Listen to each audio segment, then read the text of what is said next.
Hey everybody, welcome to the podcast. Stock market is closed. Thank goodness if you own stocks it's closed because we had two nasty down days in a row. As you can see, this is a 5-minute picture of the S&P 500 and it's going in the wrong direction. It's going from the upper left to the lower right. We want it going from the lower left to the upper right, but we did close closed on the lows of the day, and we'll get to that in just a minute. Let me give you some of the numbers. Dow Jones, in case you missed it, was down 318 points, down almost 2%. The S&P down 38, which is a little over 2%. Mid caps and small caps, they were down almost 2.5%. The Nasdaq was actually relatively strong. It was only down 2.1%, which is kind of strange. You would think that'd be down the worst, but you had some good news out of Microsoft last night, and that kind of lifted up the Nasdaq on a relative basis.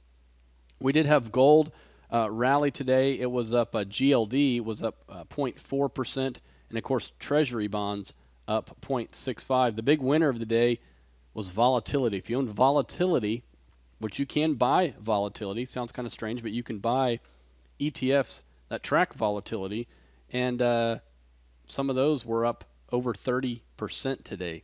Yeah, one day, 30%. But obviously the opposite could have happened as well, and that's what's been happening to people that have owned volatilities. They've been hurt, but not today. So we'll start off with the S&P 500. And you can see here we were getting pretty tight right in here where the market had been moving sideways all of 2014. Before the last couple of days, there was no rhyme or reason to the market. In other words, one day you would get the highest PE stocks going down. And then the next day you would get the lowest PE stocks going down. And then one day you'd get the small caps going down. And then the next day it'd be the large caps. There wasn't a theme. There wasn't, any type of continuation one way or the other. You've heard the old adage, never short a dull market, which is really what 2014 has been about, was just, meandering around and not going anywhere. Well, that all changed today, didn't it? And really over the last 2 days, because we have now broken decisively down. Now, the big question many of you are asking is why is this happening? Is this it? Is this the real deal? Are we going down for good here? Is the bull market from 2009 that's been interrupted a few times but has been going up for the most part, is it over? And the answer, I think, is no. And we'll talk about that in just a minute. But what has investors so nervous? Why in the last 24 hours did we see the Dow Jones fall 175 points on Thursday and 318 points on Friday? Why is it falling so fast, so quickly? What's going on? Has something changed? There's 3 big events this week that happened. Really, I shouldn't say this week. One of them that happened a week or two ago was the weak U.S. jobs report. There's a couple of combinations, or really one combination that really hurts investors, I think, but there's a couple of combinations that is good for investors. And what it is if the economy is in good shape and the Fed says we're going to get out of the way, that's a good thing. We've seen that. If the economy is bad and the Fed is still engaged, that's a good thing as far as stock prices are concerned. What's a bad thing, though, is when you get weak economic data and the Fed is saying they're going to continue with their tapering. That's a bad combination from a stock market perspective. Shouldn't be that way, but it is. So that's what's happening right now is you got that weak U.S. jobs report. That threw everybody in a tizzy that, the Fed's tightening or at least lowering their purchases. And on top of that, we've got a bad jobs report. Now, I do think it's going to be an anomaly. I think the next jobs report will be better, and I think this number will be revised up. I don't think it'll be great, but I'm just saying I think it'll be better than what we had previously seen. Now, the second thing that happened was the China data 2 nights ago. And their manufacturing data came out. It was weaker than expected, and it was below 50, meaning contraction. And as I pointed out on the blog yesterday at karleggers.com, there is that indicator has gone above and below 50 7 times since 2011. So it's not a shock that it went below 50. The question is it a trend? And I don't think it necessarily says it is, but it does worry you that China is slowing down. Could that affect the rest of the world? And obviously a lot of stuff's manufactured in China. So that was really what was causing the market to kind of do this. And then, the market is pricing in the Fed next week's going to probably drop their bond purchases again from 75 billion to 65 billion. So that is what we're looking forward to next year. So you put all that together, and by the way, you had some currencies, emerging market currencies, starting to go bonkers. Argentina over the last 24, 48 hours. You put that into the mix, and what do you have is sellers. So we know that, okay? Now part of this is to tell you kind of why it happened. The other part is to tell you kind of where we might be going and what to do about it. Today was a 90% downside volume day, down points. It was a 90% down day, they call it. What you will find over time, and for those that are new, what we do is when you see a 90% down day like today, and it's a couple of different things that are down 90%, volume, points lost, all those things, you want to see is there continuation. After a 90% down day, you may get a second one. If that is followed by real intense buying, for example, let's call it 85 to 90% up the next day, you have a bottom. Okay, that could come in the next few days. But if we just see Monday and Tuesday open up and it's a the Dow's up 30, no big deal, you probably have another 90% downside day left in this market. So we need to watch that. And that data is on the New York Stock Exchange, is where what we're analyzing. And so let's zoom out a little bit. We first have zoomed in, and we know that this is really bad. I mean, there's a lot of stuff hurt today. We zoom out and we say, okay, what's really going on here? Let me switch over to the spiders, SPY, which is the ETF that tracks the S&P, and we've got a few lines here. Okay, we know for most of 2013 we were in this little channel here, right? And then we broke out to the upside and we got into a new channel. And then, lo and behold, late December we got into even a new channel. We're just now getting back into the secondary channel, we'll call it, and it's quite possible by the time this is all said and done, we will break down to here. Can we go down to the 200-day moving average? It depends on how long it takes, but I think it's highly likely we will go back into this old channel, which puts the S&P, let's just call it, depending on the time frame, another % or so down. That's really at the very least, because let's keep in mind these are all-time highs. We're not that far from all-time highs. In fact, actually, as of right now, we're only about 3% below all-time highs. What has people concerned is obviously a pickup in volume. There's this fundamental backdrop. The Fed's meeting next week, blah, blah, blah. I'm going to update us on their purchases. So we did break the 50-day moving average. And now here's the thing. A lot of people made a big deal about that today. We broke the 50-day back here. And had you sold right here at 167, it went up to 185. So that was not a good sell. Neither was this one. So I'm not as concerned about the 50-day moving average. I think what's more important is watching the 100-day moving average, which is the pink line here. And the reason why is because that's what's worked with the S&P. Go back and look. Ever since really all of 2013, the last time it really broke that was in 2012. So we haven't really broke that consistently for 2013. So that's the one I'm watching, is the pink line there, which is the 100-day moving average. So that's the moving averages. As I mentioned earlier at the top, we were in this kind of tight channel here, and we're breaking out to the downside. Now, again, I want to point out that it is very rare for a stock market to just peak. So if you think that this is the end and you should be selling all your stocks, I think you're wrong. I don't think that we're entering a new bear market because we've had 2 down days. Now, that's where you have to determine if you're in this to trade or are you in this for more of an investment. If you're in for trading, obviously there was a lot of complacency back over here the last couple of weeks. We saw things like the put-call ratio, which shows how many people are betting against the market and for the market. Very, very low and complacent. But So you may say, well, Karl, why weren't you doing podcasts telling us to get out because everybody's so complacent and it had to go down? Well, because that hasn't worked over the last 12 months, has it? Or really the last 16 months. That hasn't worked to sell complacency. What's worked is buying temporary fear.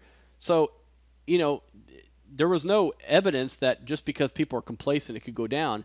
But we were seeing a little churning. People maybe trying to find a reason to take profits from last year.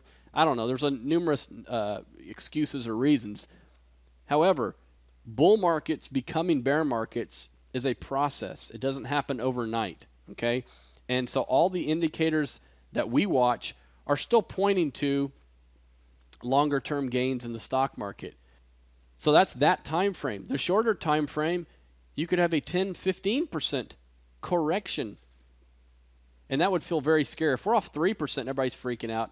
Imagine what would happen if we went down 10 or 15%.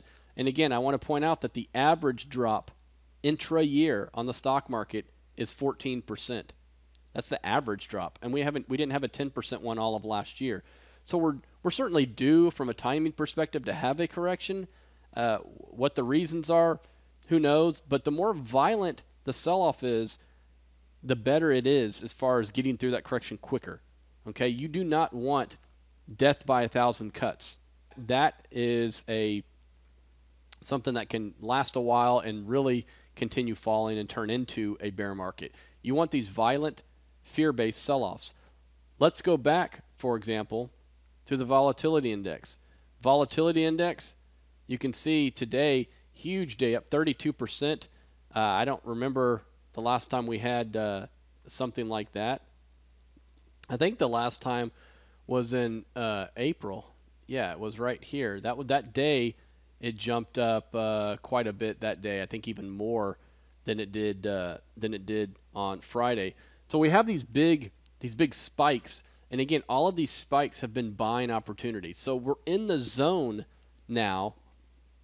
Towards the end of the day, on Friday, we got into the zone of where fear has gone up quite a bit, and it's at that point where you start watching now for the fear to subside, and that's when you buy. So again, let's examine this. Bear markets don't start from this peak and then just start heading down. I mean, do you honestly think that the market is going to go like this? That's more of a crash. Okay. Now we can have, the times that we've seen violent sell-offs. Let's think about those for a minute. When have we seen the market really sell off like that? Let's say at 15, 20% straight. Well, we saw the most recent one I can think of was 2011, right? And let's zoom out here to a weekly picture and go back a couple of years. This sell-off here in 2011 was a 22% drop, okay? And that pretty much came out of nowhere. So it can happen.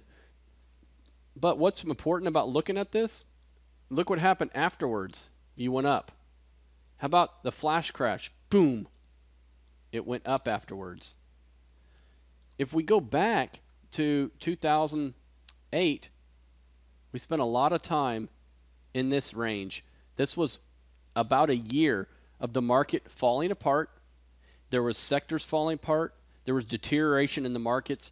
The participation was weakening for several months, which led to that big old drop. Okay, that was a bear market. That led to that. So you typically, and we can even go back to the 90s. Same type of thing. You had, and it's a little hard to see because of the scaling, but you had these sell-offs, and I'll circle them here. There's a real big one in 98, and it started with a currency crisis, right? So you can have that. You had another one in 97. It's hard to see because this is on a monthly scale, but there were some big drops in there that really looked like it was the end. Remember, we had this big run coming into that, so you could have easily said, well, it's got to roll over now, and it didn't. It kept going, whereas here the market started to move sideways, again falling apart, which led to the 2000.com bust. Okay, so that's the difference. So that's what happens when markets, over the long run, it's a process of rolling over. So the more violent, quick sell-offs that come out of nowhere, those are typically corrections that should be bought. When should they be bought? Should they be bought on a Friday afternoon Well, being that the Dow was down 175 points on Thursday and being that it was down 318 points on Friday, yeah, you probably will get a bounce. But that doesn't mean that's the end of the correction. It could easily fall and go down. And here's the key. I think it could break this little trend it's been in, right? Won't be exact. It could easily break this and come on down to here and still be in a bull market. That could happen. But you do have to look at what happens over the long run as far as these processes. And what we're seeing is, yes, we're seeing money move into gold. We're seeing money move into treasuries. And so you are seeing the risk off happening. You're seeing junk bonds sell off. And that's something that has been very strong as of late until here recently. Here are treasury bonds, by the way, and they've been rallying because, again, why? Well, we had that weak jobs report. They were at this double bottom, triple bottom, quadruple, quintuple, whatever you want to call it, and it's bounced. But now we are in this zone of this this blue box, and we're at the 200-day moving average. So, we could potentially come up here and roll back over, which means interest rates could be rising. And I think all it takes is there's two things that could get the stock market going back up again. One, we could get exhausted to the downside. You get one more really bad day, and then buying comes in. That could easily happen. Why would that happen? It just gets exhausted, and people think there's good deals. But it could also happen because fundamentally, the economy has one really good report in it, and all of a sudden, boom, we're back to where we were. Or the Fed says, you know what? Due to the currency issues, we're going to go ahead and taper right now from 75 billion to 65 billion, but then we're going to wait and see. So we're going to not be on such a systematic schedule anymore once a month. We're going to actually wait and see what the data suggests, which basically means the Fed's back in play and the stock market goes back up. So there's more reasons the stock market can rally. Whether you disagree with the reasoning for it, there's more reasons it could rally than not. And when you kind of look at the ledger and say, why would it rally? Why would it not rally? But again, we could be going through a correction. That can happen. You have to decide, what are you wanting to trade? What are you wanting to buy more of? And how are you going to position yourself? I think this could be a correction. There's no reason to believe it couldn't be, but I don't believe it's the end of the bull market. I would advise you this as well. I think what we're seeing is I thought we would get some type of rotation this year where not that U.S. stocks would weaken, but they would weaken relative to perhaps emerging markets. And that's not the case. And that surprised me a little bit so far. Fortunately, I don't have any emerging markets. Actually, I have one. I own a little bit of Mexico. We're really bullish on Mexico.